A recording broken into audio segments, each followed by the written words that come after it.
Assalamualaikum dan salam sejahtera.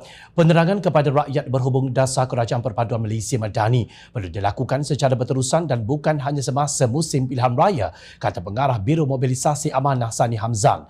Menurut beliau, kemungkinan gerak kerja Blok Kerajaan Perpaduan juga tidak sampai kepada kumpulan sasar. Beliau berpendapat bagi pilihan raya akan datang, kerajaan perlu lebih fokus, terarah dan bersasar dengan turun menyantuni dan berjumpa setiap pengundi. Ia bertujuan untuk kita menerangkan tentang dasar kerajaan, manifesto dan tawaran yang hendak kita berikan kepada masyarakat.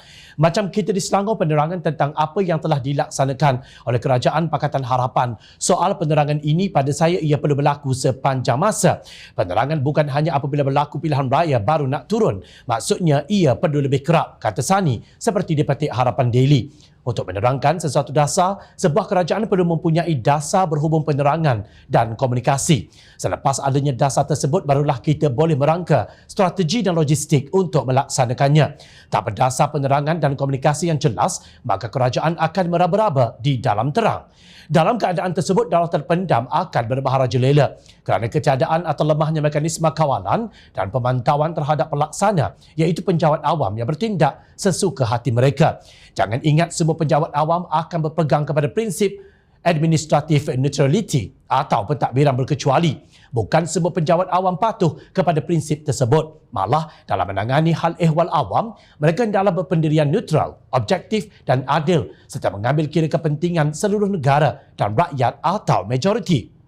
Terdapat penjawat awam yang tidak memahaminya kerana tidak pernah pun belajar mengenai prinsip tersebut ketika di universiti, ataupun sengaja tidak mahu memahaminya kerana taksub kepada fikrah politik tertentu. Mari kita ambil contoh Imam Masjid Putrajaya Bakri Ambuala yang dikatakan memegang jawatan utama dalam PAS Wilayah Persekutuan. Pegawai Jabatan Kemajuan Islam Malaysia JAKIM berkenaan merupakan pengarah pilihan raya Dewan Ulama PAS Wilayah Persekutuan. Berdasarkan hantaran di Facebook Dewan Ulama PAS Wilayah Persekutuan yang bertarikh 16 Jun 2023, beliau memegang jawatan itu bagi sesi 2023 hingga 2025. Penglibatan Bakri dalam PAS bercanggah dengan larangan mengambil bahagian dalam politik seperti digariskan dalam Peraturan 21, Peraturan Pegawai Awam, Kelakuan dan Tata Tertib 1993. Perkara 21/1/FE2 memperuntukkan, kecuali sebagaimana yang diperuntukkan dalam Sub Peraturan 3, seseorang pegawai dalam kumpulan pengurusan tertinggi dan kumpulan pengurusan dan profesional adalah dilarang mengambil bahagian aktif dalam aktiviti politik atau memakai mana-mana lambang sesuatu parti politik, dan dalam khususnya dia tidak boleh memegang apa-apa jawatan dalam mana-mana parti politik. Mengapa perkara ini dibiarkan berlaku tanpa diambil tindakan? Jawapannya kerana kerajaan cari mekanisme untuk mengawal dan memantau aktiviti penjawat awam di luar kerja hakiki. Sementara itu, penjawat awam berkenaan tanpa rasa bersalah melanggar peraturan yang telah pun diketahuinya.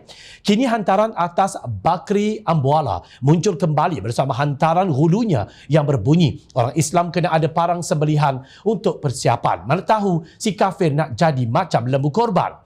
Free Malaysia Today pada 19 Ogos 2019 melaporkan bahawa polis telah menahan seorang suspek iaitu Bakri yang didakwa menaikkan hantaran berkenaan di Facebook beliau. Menurut pemangku Ketua Polis Kuala Lumpur Roslan B. Ahmad, suspek berkata akaun Facebook miliknya itu telah digodam.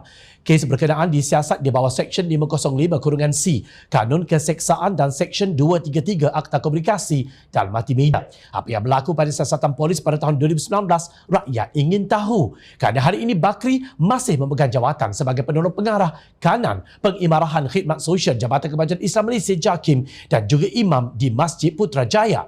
Ingat lagi tak kisah si Luncai yang berjaya melepaskan dirinya daripada hukuman selepas membuat helah dengan menghayalkan pengawal-pengawal istana menerusi lagunya. Si Luncai terjun dengan labu-labunya, biarkan. Dia benar-benar terjun dengan labu-labunya yang digunakan sebagai pelampung. Si Luncai kemudian membunuh raja serta memaksa Puteri Leila Kendi untuk berkahwin dengannya. Akhir cerita, Puteri Leila Kendi berjaya menghapuskan si Luncai setelah memperdayanya sehingga terlelap. Apakah pengajaran yang diperolehi daripada kisah si Luncai ini? Dalam konteks negara moden, pengawal-pengawal istana ialah penjawat awam yang khayal dengan dongeng penunggang agama dan tidak melaksanakan tanggungjawab yang diamanahkan kepadanya. Berbalik kepada kenyataan Sani bahawa penerangan kepada rakyat berhubung dasar kerajaan perlu dilakukan secara berterusan, Jom Channel berpendapat ia sukar dilaksanakan jika ada penjawat awam seperti pengawal-pengawal istana yang amat mudah diperdaya oleh si Luncai. Dengan jawatan tinggi dalam PAS, Bakri Ambola sebenarnya telah ingkar konsep neutraliti profesional dalam perkhidmatan awam. Kerana adanya penjawat awam sepertinya, kerajaan tidak boleh lagi bergantung semata-mata kepada penjawat awam untuk menterjemah dan menjelaskan dasar yang ada. Justru kerajaan perlu menggubat dasar penerangan dan komunikasi yang baru yang akan dijadikan asas pembentukan strategi perhubungan dengan rakyat, sama ada untuk menerangkan dasar awam atau hal ehwal Islam. Dengan itu sekaligus dakwah songsang yang dilakukan oleh pihak pembangkang dapat ditangkis dengan tuntas dan daulat terpendam dihapuskan dengan pantas. Lupakan Jabatan Komunikasi Komuniti JKOM yang seumpama harimau tanpa taring dan kukunya.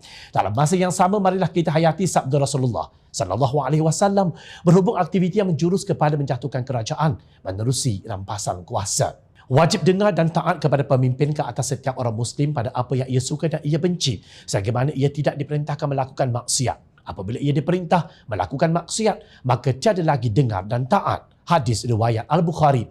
Daulat terpendam adalah satu penderhakaan kepada ulul amri, raja dan juga negara. Tanpa maaf, pelakunya wajar diambil tindakan segera.